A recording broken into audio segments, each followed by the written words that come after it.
Durante toda a história humana registrada, a guerra tem sido parte do nosso comportamento como seres humanos. Alguns diriam que, onde as palavras falham, a força prospera. No entanto, o preço da nossa falta de comunicação eficaz muitas vezes é maior do que a soma de suas partes. Nesse aspecto, somos muito parecidos com um viciado que ignora a lei dos retornos decrescentes, que afirma que os lucros ou benefícios obtidos de algo representarão um ganho proporcionalmente menor à medida que mais dinheiro ou energia for investido. Mesmo assim, seguimos em frente, buscamos o alívio e a euforia que nossos vícios trazem. Contudo, mesmo que tudo seja permitido na guerra, a declaração de guerra tem sido uma parte fundamental de conflitos formais ao longo da longa e sangrenta história da humanidade contra si mesma. Tanto o Épico de Gilgamesh quanto o Velho Testamento dão relatos dessas práticas. Embora nem sempre fossem seguidas, geralmente essas formalidades eram observadas e aqueles que não as cumprissem eram menosprezados aos olhos de seus pares e registrados como tal na história. Assim como o historiador e general grego Tucídides, quando condenou os tebanos, aliados de Esparta, por lançarem um ataque surpresa sem declaração de guerra contra Plataia, aliada de Atenas. Um evento que deu início à Guerra do Peloponeso. Mas por quê?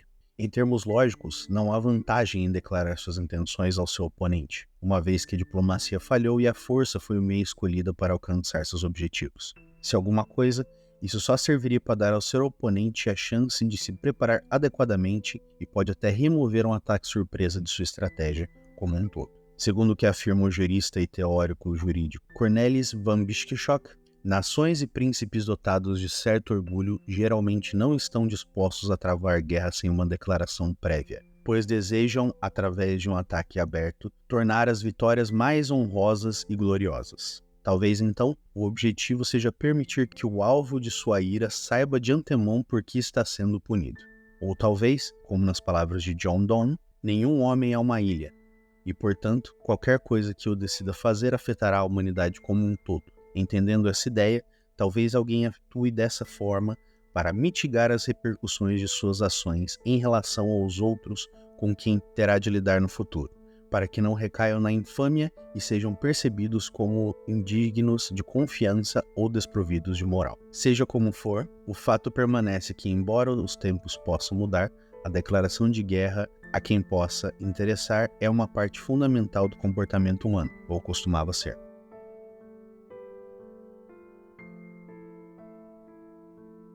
Antes da confirmação da fissão nuclear, já sabíamos da existência de materiais radioativos há 150 anos, desde a descoberta do urânio por Martin Klaproth em 1789. Apesar da natureza elusiva da radiação, durante a maior parte desses 150 anos, descobrimos sem saber algo que mudaria o curso da história humana para sempre. Os avanços se seguiram um após o outro à medida que os cientistas continuavam explorando as possibilidades, como os cientistas fazem. E tudo culminou em janeiro de 1939, quando Lise Meitner e seu sobrinho físico Otto Fisch confirmaram experimentalmente que a fissão nuclear era possível. Durante a fissão nuclear, um nêutron colide com o átomo e o divide, liberando uma grande quantidade de energia na forma de calor e radiação.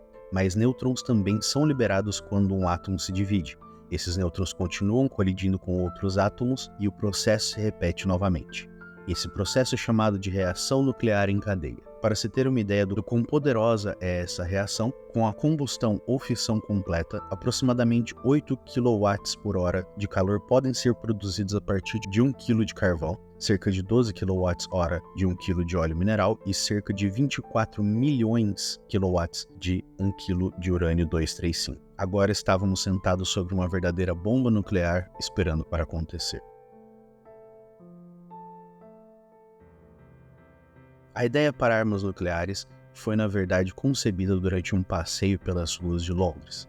Em 12 de setembro de 1933, o físico húngaro Lee Szilard acabara de descer da calçada quando de repente pensou na possibilidade de uma reação nuclear em cadeia como uma forma de liberar e aproveitar simultaneamente a energia contida nos átomos. Avança 6 anos para 2 de agosto de 1939 e Albert Einstein assina uma carta endereçada ao presidente dos Estados Unidos, Franklin D. Roosevelt, alertando-o sobre as aplicações militares da nova fonte de energia e o potencial de um projeto de arma nuclear na Alemanha nazista. Assim como a reação em cadeia da fissão nuclear, o que se seguiu foi uma série de ações que culminaram no Projeto Manhattan, entrando em pleno funcionamento durante o verão de 1942. Enquanto as chamas da Segunda Guerra Mundial continuavam a arder, algumas das mentes mais brilhantes da época e da história humana dedicaram seus esforços coletivos para alcançar a criação da bomba atômica antes dos alemães.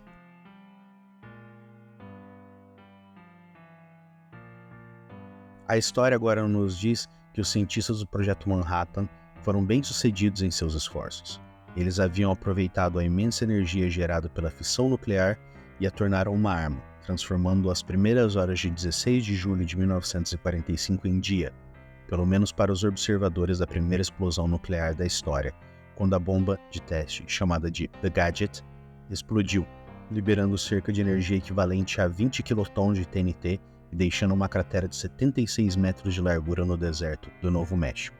Era tarde demais para voltar atrás. Menos de um mês depois, em 6 de agosto de 1945, Little Boy explodiu sobre Hiroshima, e 3 dias depois, em 9 de agosto, Fat Man explodiu sobre Nagasaki. A perda estimada de vidas apenas nas explosões iniciais foi mais de 200 mil pessoas, entre homens, mulheres e crianças. Os efeitos da radiação reivindicariam muitas outras vítimas nos anos seguintes. Durante os anos de desenvolvimento da bomba atômica e muitos anos depois, vários dos cientistas envolvidos expressariam medo e arrependimento do que estavam envolvidos em conceber.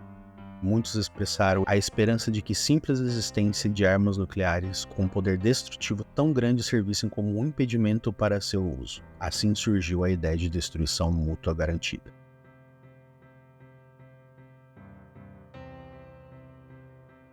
Em 1970, o autor britânico Wilkie Collins escreveu: "Começo a acreditar em apenas uma influência civilizadora, a descoberta, um dia, de um agente de destruição tão terrível que a guerra significará aniquilação e os medos dos homens os forçarão a manter a paz." Esses eram exatamente os sentimentos ecoados pelos cientistas do Projeto Manhattan, e a esperança de que a bomba atômica fosse tal arma, e o medo de seu potencial destrutivo, o impedimento para que fosse usada novamente. A esperança era que Hiroshima e Nagasaki nunca mais se repetissem. O que seguiu ao fim da Segunda Guerra Mundial foi uma corrida armamentista de países desenvolvendo seus próprios projetos nucleares, aprimorando o projeto original e, consequentemente, um aumento do potencial destrutivo detido por esses países em magnitudes nunca antes vistas na história humana. Mas o que acontece quando vários países possuem armas de destruição em massa em uma escala que poderia destruir nossa civilização como a conhecemos com o apertar de um botão? Bem, agora temos a destruição mútua garantida. Mutual Assured Destruction, ou como é conhecida por sua sigla em inglês MAD, que se traduz literalmente como loucura, é uma doutrina de estratégia militar e política de segurança nacional que propõe a ideia de que o uso em larga escala de armas nucleares por um atacante contra um defensor armado com capacidade de contra-ataque causaria a completa aniquilação tanto do atacante quanto do defensor. Imagine isso: você está jogando xadrez. No entanto, independentemente de quem é a vez, ambos os jogadores terão que jogar antes que o mesmo termine, e você está sempre em xeque. Não importa de quem é a vez e qual movimento eles façam, ambos perderão antes que o jogo termine. A única maneira de vencer, ou nesse caso de não perder, é não jogar. Indiscutivelmente, o jogo mais perigoso de todos os tempos está sendo jogado agora. Os jogadores estão sentados, observando o tabuleiro, temendo que alguém faça um movimento e, portanto, forçando todos os outros a fazerem os seus. Sob essas circunstâncias, o fim do jogo seria um tabuleiro completamente vazio. Enquanto nos encaixávamos nesse novo paradigma, tanto a guerra quanto a forma como vivemos mudaram para sempre, bem como a declaração de guerra. Falando logicamente, o padrão anteriormente reconhecido de informar ao seu inimigo sobre suas intenções por meio de uma declaração formal de guerra agora se tornou tão perigoso quanto se convidar a receber um ataque devastador de seu alvo original. E assim, manter suas intenções escondidas, usar táticas sorrateiras e deixar que outros lutem por você se tornou a nova maneira como conduzimos a guerra.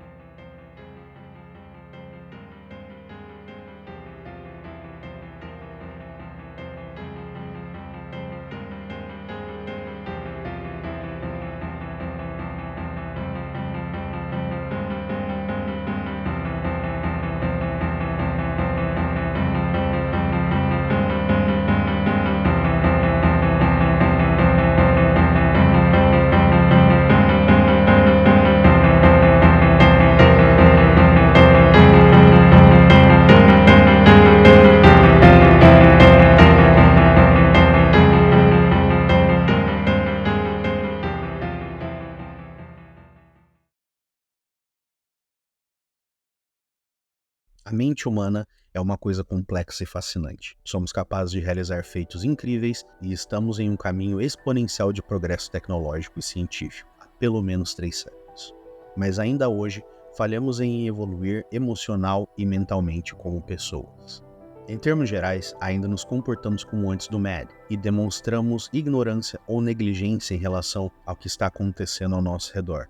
Somos capazes de chegar à Lua, mas não podemos nos entender uns aos outros. A única coisa mais destrutiva do que a capacidade da humanidade de criar armas é a nossa disposição de recorrer a usá-las como uma opção válida, independentemente de quem ou onde ainda estamos contentes em dar o controle do grande botão vermelho a outra pessoa, criando algum grau de separação entre nós e os efeitos das escolhas das pessoas que colocamos no comando. Acredito que Charlie Chaplin disse isso melhor com seu discurso no final de O Grande Ditador. A ganância envenenou a alma dos homens, barricou o mundo com ódio e nos marchou para a miséria e derramamento de sangue. Desenvolvemos a velocidade, mas nos trancamos. As máquinas que fornecem abundância nos deixaram carentes. Nosso conhecimento nos tornou cínico, nossa inteligência rígidos e cruéis. Pensamos demais e sentimos de menos. Mais do que máquinas, precisamos de humanidade. Mais do que inteligência, precisamos de bondade e gentileza. Sem essas qualidades, a vida será violenta e tudo estará perdido. Talvez você possa pensar que, como a única pessoa, não seria capaz de mudar a realidade em que vivemos. No entanto, a verdade é que não é assim. Gostamos de acreditar que somos impotentes, desconectados das escolhas dos outros. Gostamos de acreditar que nossas palavras não têm importância porque isso alivia o desespero de não podermos mudar a realidade para a que gostaríamos que fosse agora. No entanto, nenhum homem é uma ilha, e as crenças que você mantém agora serão a base para o comportamento das gerações futuras. Nós, como seres humanos, devemos desenvolver a capacidade de entendermos uns aos outros e, para isso, primeiro devemos nos entender a nós mesmos. Devemos aprender a usar nossas palavras para comunicar o que precisamos e, para isso, primeiro devemos saber o que é que precisamos. Devemos ser verdadeiros sobre nossas intenções e, para isso, devemos saber qual é a nossa intenção. O caminho para mudar o mundo flui através da mudança de nós mesmos. E só seremos capazes de deixar para trás as armas nucleares, as declarações de guerra e todo o MAD quando formos capazes de resolver nossos problemas por meio da comunicação. Isso será quando a diplomacia se tornar o novo padrão e pararmos de tentar obter pequenas vantagens uns sobre os outros. Então, poderemos trabalhar juntos para alcançar uma melhor forma de vida para todos nós. Uma realidade em que cada pessoa no mundo finalmente saiba e entenda que você não pode transformar chumbo em ouro.